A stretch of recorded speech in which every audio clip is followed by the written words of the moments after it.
We have our next speaker, Dr. Kenshuk. He will be speaking on cataract management in pre-existing BRVO. Last one. A very good afternoon to the esteemed speakers who have come, and Dr. Desai. I think he had a very great talk on the pre-operative evaluation and what are the things one has to look for. So I think pre-operative checkup is the must, and looking carefully and examination history and post-operative follow-up with the physicians and sending back for hypertension control and other factors is very, very important. So I am going to take about the questions that had come about the anti-VEGFs and the Ozurdex and the Tricot. So I will be concentrating more on the BRVO aspect. So prevention is better than cure. So sir was saying that one of the patients had a end of when he had a combined surgery. So there's something called the PIE, which is the post-injection endophthalmitis. So once you are doing two surgeries, so you're actually having a double trouble. So what I do is we actually put Paracaine outside also and start antibiotics 2 days prior, as well as do a cleaning outside the OT area, and also we flush and with betadine during the combined procedures. So prevention is always better than moving forward for any treatment. So which techniques to opt for in this cataract surgery? So we are living in the modern age of phaco. So phaco is faster and better than the conventional surgeries. They cause less inflammation and less edema, so we would prefer, and especially if patient can afford flax, why not give him that option? So that is also an option for the patient for increase, but the cost is more, and the other factors the insurance doesn't cater for. Most of the patients nowadays in cities are mostly insurance patients, so they want everything cashless. So intraocular lens options, my option would be always unifocal, but various studies have found that toric IOLs also give good post-op results. So toric monofocals can be also a good option. So comparing different intraocular lenses, like I said, toric IOLs in one of the studies was found to be better if somebody had a slender of minus 1.25 cil or more. And coming to the use of anti-VEGF injections, definitely it should be, like sir was saying, it's a first priority. And some of the the new age, in the new age we are giving injections for almost every cases.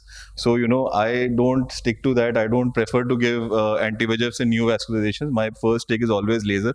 If any patient is having NVI or and like sir was mentioning that go far up to the periphery in CRVO, BRVO patient, because it is just not the posterior pole, it is far up to the periphery where this ischemia is present. So we are doing laser to prevent the ischemia and its further complications.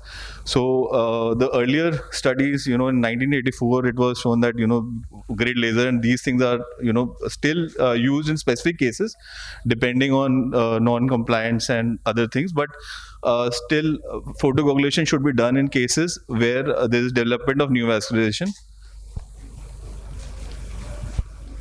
So I would prefer to pre-operatively do a FFA, and my take is that FFA is still very good tool. It is just that it takes just extra 10 minutes, but that 10 minutes save your life and give you a much better picture of actually what is happening in the retina. So if you find a NV, so either if the visualization is good, you can go ahead with the laser, or just wait for 2 weeks, and after 2 weeks of cataract surgery, do that laser. So ranibizumab also stood the test of time, and now in the Indian scenario, we're having so many new companies that are coming every day.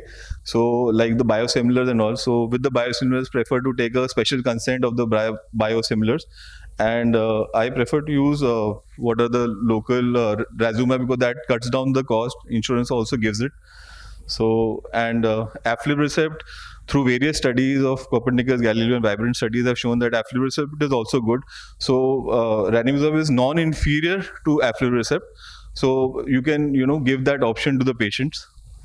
And see, delaying treatment for the anti-VEGF, because it is an additional cost, so patient might not want to take it right that time, but tell him that if you don't go in for an anti-VEGF, that no treatment for the BRVO will cause an inferior visual acuity. So it is in his think that we have to give an injection. So it is better to start with the anti-VEGF with the cataract rather than to wait. So now off-label compounded therapies are also available like Zaltrap, Avastin. So patients who cannot actually afford biosimilars, also only those patients I give this option. So treatment schedules, treat and extend monthly evaluation. That is the way I go for. And long-term anti-VEGF outcomes, like sir was saying, that you follow up for 2 years.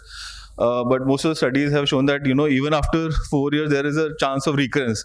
So the main thing is counseling to the patients and counsel again, and so that they don't misunderstand you. So it is very important to counsel the patients that about the visual acuity, because the expectation these days is too much, because they always compare themselves to their neighbors.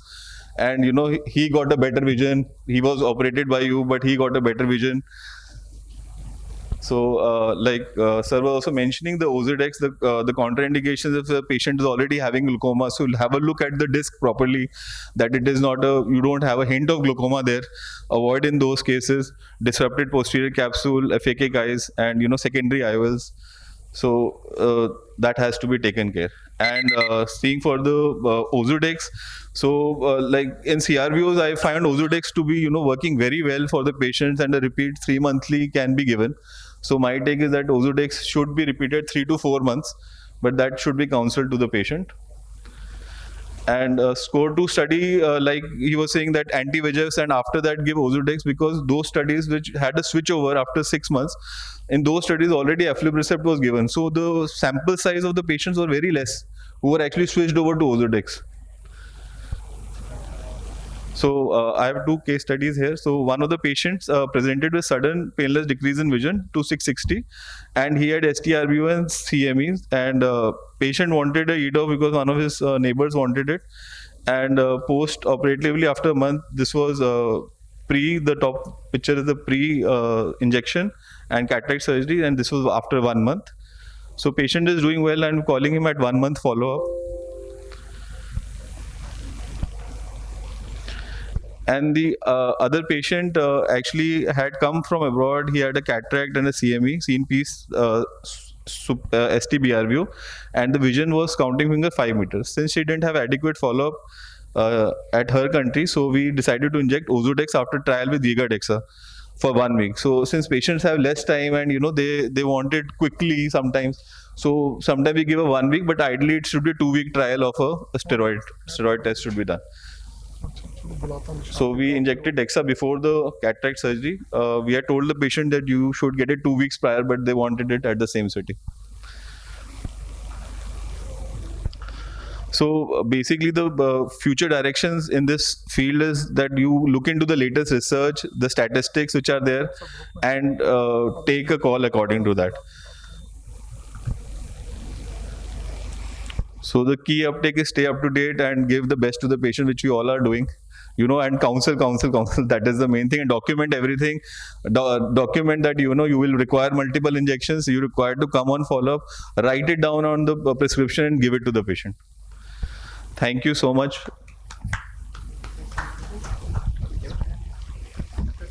Thank you. Thank you, sir.